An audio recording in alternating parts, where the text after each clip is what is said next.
Ahí vamos, ahora sí, 18, 29 minutos, arrancamos en otro bloque más de la Resistencia. Comentanos, Horacio, ¿con qué continuamos?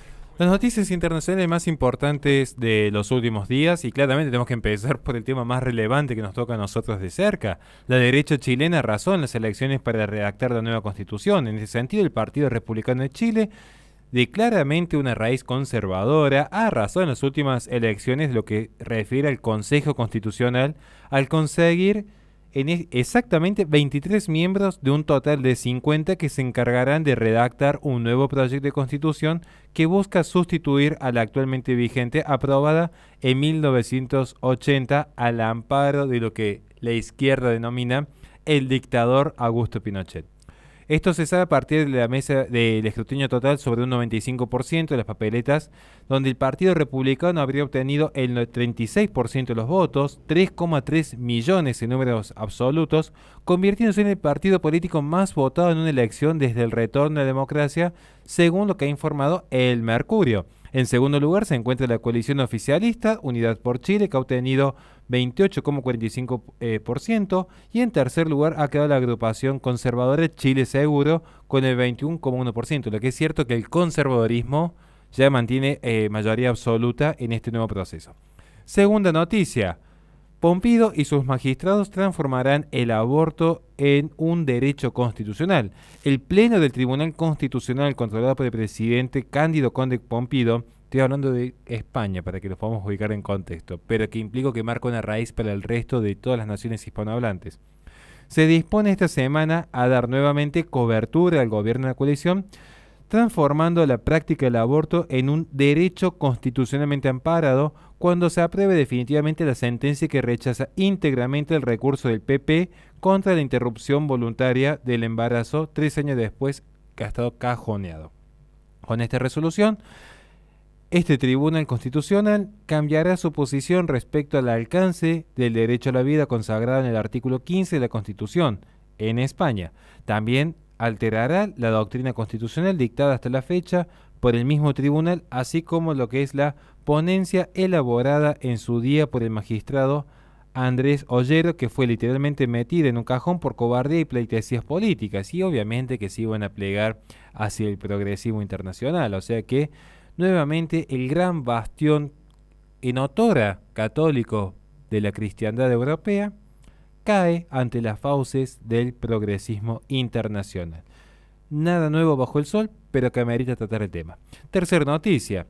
Petro amenaza en clave dictatorial al fiscal general de Colombia. Gustavo Petro sigue sin querer definir claramente su actitud ante la Fiscalía General y ante la labor del fiscal general de la Nación, Francisco Barbosa, en un comunicado dado a conocer en Lisboa, donde se encontraba en los últimos días en una visita oficial. El nuevo ocupante de la Casa de Nariño dice, y cito textualmente: acepto el llamado de la Honorable Corte Suprema de Justicia y respeto y respetaré la autonomía e independencia de la Fiscalía General de la Nación.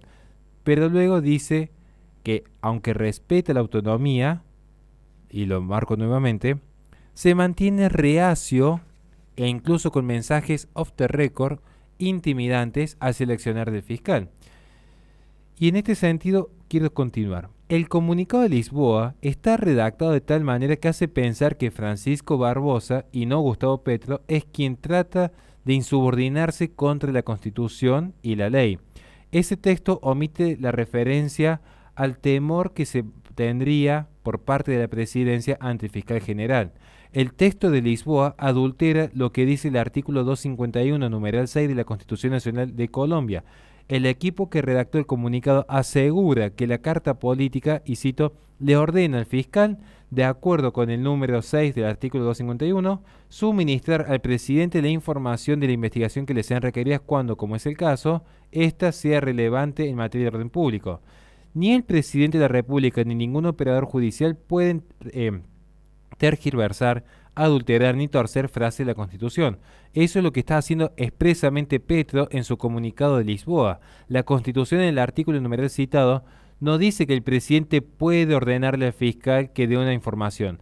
Dice que una de las funciones especiales del fiscal general es suministrar al gobierno información. Y esto es importante, porque no es lo mismo que el fiscal pueda libremente ofrecer información a quien desee, a que el Poder Ejecutivo se inmiscuya en las facultades investigativas del Poder Judicial y le ordene la información que en principio esta sería secreto sumario en actas. Entonces, esto sí es importante. Y a su vez han trascendido amenazas a partir de gente allegada al sector de Petro, como asesores o secretarios, que dejan entrever que hay una actitud reacia a querer obedecer las indagatorias pedidas por el fiscal. Creyendo que esto, la gente, que es una especie de comunicado confuso dentro de la opinión pública, lo cierto es que este dictado que se da desde el extranjero muestra nuevamente la polémica que hay en este conflicto de poder, donde Petro se considera que es una suerte de rey laicista y absolutista de la modernidad sobre la función investigativa del fiscal.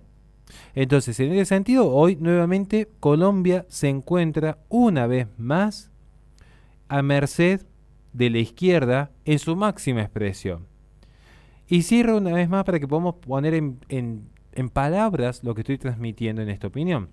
El comunicado, además acusar al fiscal general de entregar vagas explicaciones a los serios y gravísimos interrogantes que plantea un periodista, de ser ciertos esos serios y gravísimos interrogantes, pondrían en riesgo el orden público y la institucionalidad de la justicia. Básicamente está amenazando al fiscal que si él continúa con sus acciones adelante, si hay un caos social y político, es culpa del Poder Judicial, no es culpa de los actos de corrupción de Petro. Realmente insólito. Así que normal en la izquierda que hagan esas cosas, de acusar al Poder Judicial, de acuerdo a lo que les conviene siempre. Históricamente ha sido así.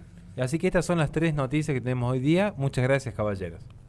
Les recordamos a la gente que este programa se transmite por twitch.tv/la-resistencia. Posteriormente sube al canal de YouTube de La Resistencia Radio, donde en la descripción de los videos tiene nuestras redes sociales para que se comuniquen con nosotros en caso de que quieran colaborar con este espacio. Vamos a un corte y enseguida volvemos con más Resistencia.